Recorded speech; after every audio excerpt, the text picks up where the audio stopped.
Subscribe करें हमारे YouTube channel को और बेल आइकन को प्रेस करें हमारे लेटेस्ट वीडियोस को देखने के लिए।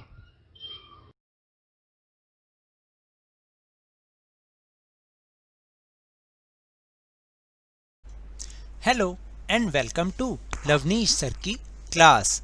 आज की ये शिक्षा निदेशालय राष्ट्रीय राजधानी क्षेत्र दिल्ली की वर्कशीट नंबर 56 जो कि क्लास 10th के स्टूडेंट्स के लिए है।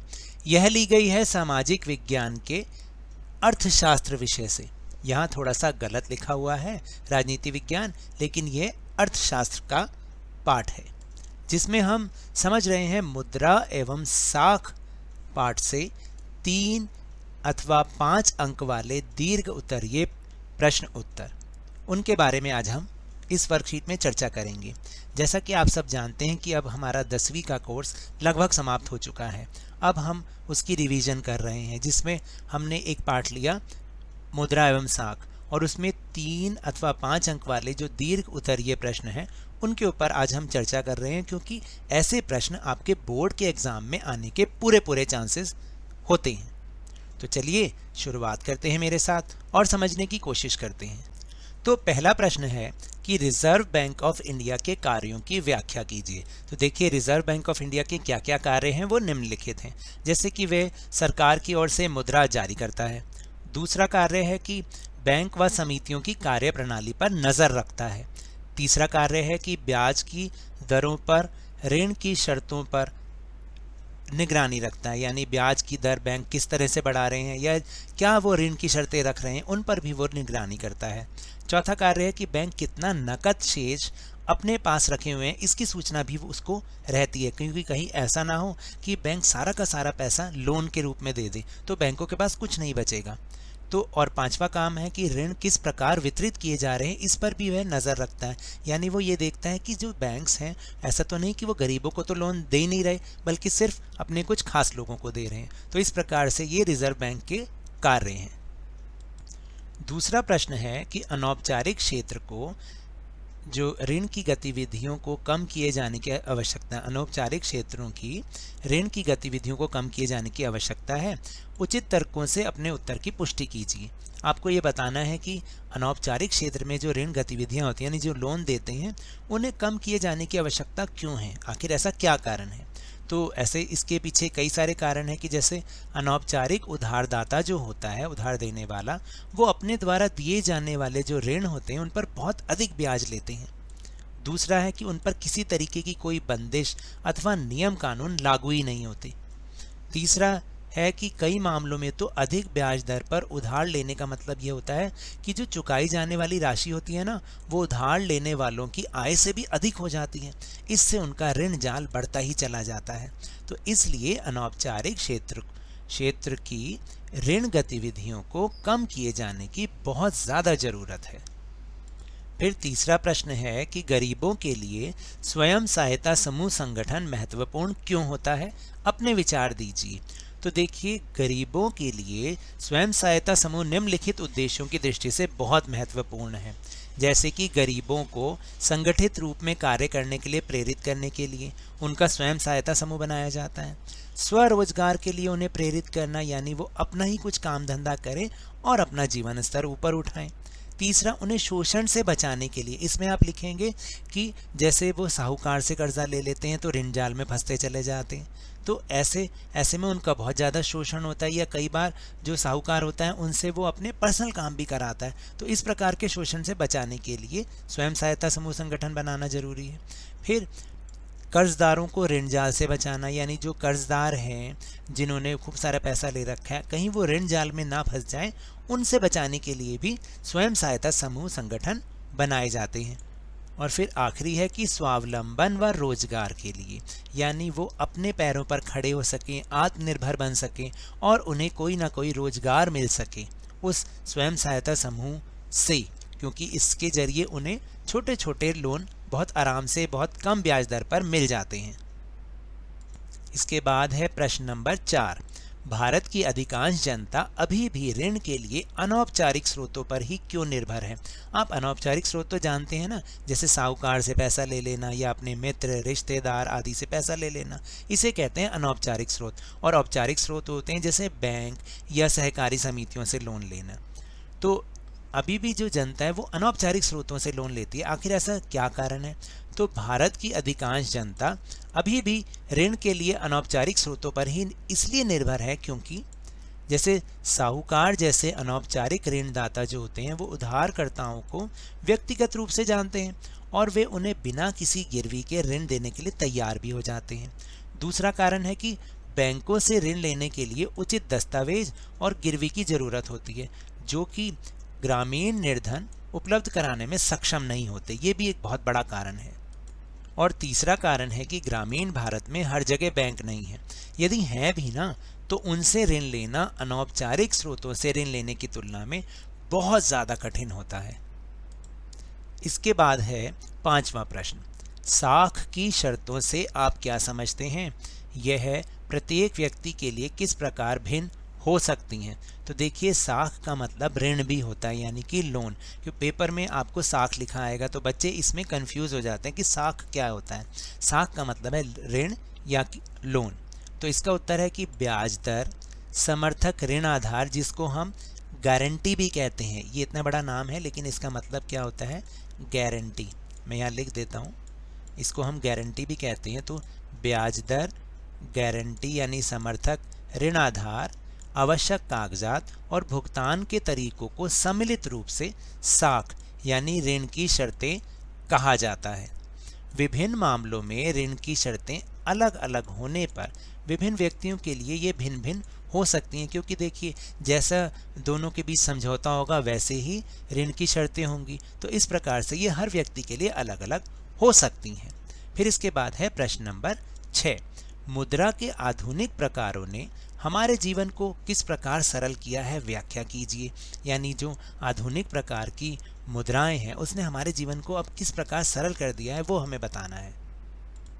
तो देखिए, आधुनिक मुद्राओं ने निम्नलिखित प्रकार से जीवन को आसान बना दिया। एक तो सबसे पहली बात कि प्रत्येक मुद्रा का एक निश्चित अंकित मूल्य होता है, इसलिए वो कम ज़्यादा हो, इसलिए ये सबसे बढ़िया है कि उनका मूल्य एक निश्चित मूल्य होता है ना। और दूसरा ये कि यह मूल्यवान सामग्रियों से नहीं बना है। जैसे आपको जानते हो कि जैसे पुराने ज़माने में स्वर्ण मुद्राएं होती थी तो उनकी वैल्यू घटती बढ़ती रहती थी, लेकिन क्योंकि इनका एक निश्चित अंकित मूल्य होता है और मूल्यवान सामग्री से भी नहीं बना है, इसलिए इसने हमारे जीवन को अब आसान बना दिया है। कोई इसको जो है हमसे छीनेगा क्या कर सकता है ज़्यादा से ज़्यादा। फिर उसके बाद है, उन्हें सरकार के प्राधिकरण के कारण धन के रूप में मान्यता प्राप्त है। फिर आधुनिक मुद्रा आकार में छोटी होती है लेकिन विशिष्ट होती है, यानी बिल्कुल अलग होती है, जिससे इसे रखना बहुत आसान हो जाता है। फिर एक और भी कारण है कि इन मुद्रा को हर समय अपने पास अब रखने की आवश्यकता नहीं होती। हम डेबिट या क्रेडिट कार्ड जैसे मनी कार्ड का उपयोग करके भी भुगतान कर सकते हैं, यानी हम पैसा नहीं दे रहे तब भी हम भुगतान कर सकते हैं। इसके अलावा बहुत सारी चीज़ें जैसे नेट बैंकिंग है और भी बहुत सारे तरीके, चेक है, जिसमें हम मुद्रा का आदान प्रदान नहीं कर रहे हैं लेकिन फिर भी हमारे भुगतान बहुत आसानी से हो रहे हैं। तो इस तरह से आधुनिक मुद्राओं ने हमारे जीवन को आसान बना दिया है। उसके बाद है प्रश्न नंबर 7, सलीम के जीवन में साख ने, यहाँ पर लिखना है साख, सलीम के जीवन में साख ने सकारात्मक भूमिका निभाई थी, जैसा कि हमने पाठ्यपुस्तक में पढ़ा था या नहीं पढ़ा था। इसी प्रकार अपने आसपास परिवार या संबंधियों के जीवन में साख की सकारात्मक भूमिका के कोई 2 अन्य उदाहरण दीजिए। यानी लोन ने उन व्यक्तियों के जीवन में बहुत अच्छा कर दिया हो या वो बहुत फ़ायदेमंद साबित हुए हों, तो आपको ऐसे कोई उदाहरण देने हैं। तो यहाँ पर मैंने अपने सुझाव दिए हैं। अगर आपके पास भी कोई उदाहरण है तो आप उसको लिखिए और फिर अपनी वर्कशीट को अपने सर या मैम को भेजिए। जैसे देखिए, पहला उदाहरण मेरी कज़न सिस्टर का है, जिसने लोन लेकर अपना स्टार्टअप शुरू किया। स्टार्टअप कहते हैं बहुत छोटे से बिज़नेस को। उसका यह बिज़नेस बहुत अच्छा चला, जिससे उसे बहुत फ़ायदा हुआ। इस तरह से उसके लिए तो यह लोन बहुत अच्छा ही साबित हुआ। फिर दूसरा उदाहरण मेरे एक रिश्तेदार का है। उन्होंने लोन लेकर एक किराने की दुकान शुरू की। और धीरे धीरे उनकी दुकान अच्छी चलने लगी, जिससे उन्हें बहुत फायदा हुआ। इस प्रकार उनके लिए भी लोन लेना एक फायदेमंद साबित हुआ और लोन ने उनके जीवन में सकारात्मक भूमिका निभाई। इसके बाद है प्रश्न नंबर 8, जो कि 5 नंबर का होता है, इसलिए थोड़ा सा बड़ा भी है। साख से आप क्या समझते हैं, यानी ऋण से आप क्या समझते हैं? साख किस प्रकार संपत्ति एवं ऋण जाल दोनों की भूमिका निभा सकता है, यानी सकारात्मक भूमिका भी निभा सकता है और नकारात्मक भूमिका भी निभा सकता है। तो इसकी हमें उदाहरण सहित व्याख्या करनी है, यानी हमें उदाहरणों के जरिए इसे समझाना है। तो देखिए, इसका उत्तर है कि साख एक ऐसा समझौता है जिसके तहत ऋणदाता यानी ऋण देने वाला उधारकर्ता को यानी उधार लेने वाले को धनराशि, वस्तु या सेवाएं इस आश्वासन पर उधार देता है कि वह भविष्य में उसका भुगतान कर देगा। तो इसका मतलब साख उन दोनों के बीच में एक समझौता होता है। अब हम समझेंगे कि साख का संपत्ति के रूप में उदाहरण, यानी साख का जीवन में सकारात्मक योगदान। उत्सव के दौरान एक जूता निर्माता को 1 महीने के अंदर भारी मात्रा में जूता बनाने का ऑर्डर मिलता है। इसे पूरा करने के लिए वह अतिरिक्त मजदूरों को काम पर ले आता है और कच्चे माल के रूप में चमड़ा उधार खरीदता है, जिसका भुगतान वह बाद में करने का आश्वासन देता है। इसके बाद वह उस व्यापारी से कुछ एडवांस ले लेता है और महीने के अंत में ऑर्डर को पूरा कर देता है, अच्छा लाभ कमाता है और जिससे उसने उधार लिया होता है उसको वह वापस चुका देता है। तो देखिए, इस प्रकार उसके जीवन में इस साख ने संपत्ति के रूप में काम किया, यानी उसके जीवन में सकारात्मक भूमिका निभाई। फिर इसके बाद हम समझेंगे कि साख का ऋण जाल के रूप में उदाहरण, यानी वो व्यक्ति के जीवन में नकारात्मक बन गया, यानी वो ऋण जाल में व्यक्ति फंस गया। जैसे कोई किसान कृषि के खर्च को पूरा करने के लिए साहूकार से उधार लेता है, लेकिन दुर्भाग्य से फसल कीड़ों या किसी अन्य वजह से बर्बाद हो जाती है। तो ऐसे में वह ऋण का भुगतान नहीं कर पाता और ऋण ब्याज के साथ बढ़ता चला जाता है और वह ऋण के जाल में फंसता ही चला जाता है। तो इस प्रकार ऋण ने उसके जीवन में नकारात्मक भूमिका निभाई। अब इसके बाद आखिरी प्रश्न है स्रोत आधारित प्रश्न। बच्चों, ये जो प्रश्न है आजकल पिछले 1-2 सालों से बोर्ड में आना शुरू हो गए हैं। तो इसमें क्या होता है कि एक अनुच्छेद होता है, उसको पढ़ना होता है और उसके ऊपर बेस 2 या 3 प्रश्न होते हैं। जैसे यहाँ तो 4 प्रश्न हैं, तो उनका उत्तर देने पर 4 अंक आपको मिलेंगे। तो ऐसे ही बोर्ड में जितने भी अंक के ये प्रश्न आए, इसको जरूर कीजिए क्योंकि ये बहुत आसान होता है, बस इसको समझना होता है। जैसे नीचे दिए गए अनुच्छेद को पढ़िए एवं पूछे गए प्रश्नों के उत्तर दीजिए। ध्यान से सुनिएगा। मेघा ने घर खरीदने के लिए बैंक से 5 लाख रुपए का कर्ज लिया। इस कर्ज पर ब्याज की वार्षिक दर 12% है और इस कर्ज को 10 साल में मासिक किस्तों में लौटाया जाना है। मेघा को बैंक से कर्ज लेने से पहले उसे अपनी नौकरी और वेतन संबंधी रिकॉर्ड दिखाने पड़ते हैं। बैंक नए घर के सभी कागज ऋणाधार के रूप में रख लेता है, जिन्हें मेघा के द्वारा ब्याज समेत कर्ज लौटाने पर ही वापस किया जाएगा, याद रखिएगा। अब हमें क्या करना है, मेघा के आवास ऋण के निम्नलिखित विवरणों की पूर्ति करनी है, यही हमारा प्रश्न है।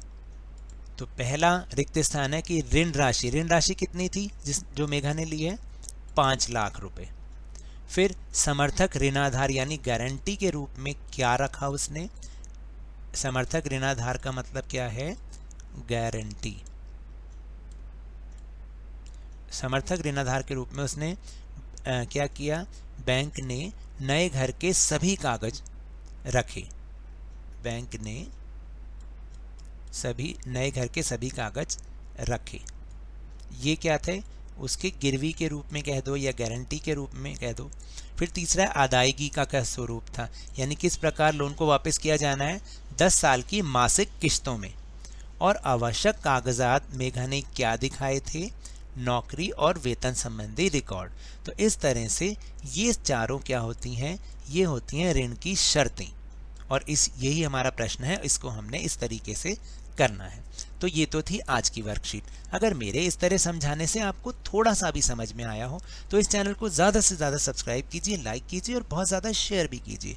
और हाँ, मेरे साथ इसी तरह वर्कशीट को समझते रहिए, लेकिन ध्यान और मन लगाकर पूरी मेहनत और लगन के साथ पढ़ते रहिए और बोर्ड में बहुत अच्छे मार्क्स प्राप्त कीजिए। लेकिन यदि कोरोना वायरस से बचना है ना, तो मास्क जरूर लगा के रखिए, क्योंकि जब तक दवाई नहीं तब तक कोई ढिलाई नहीं। धन्यवाद।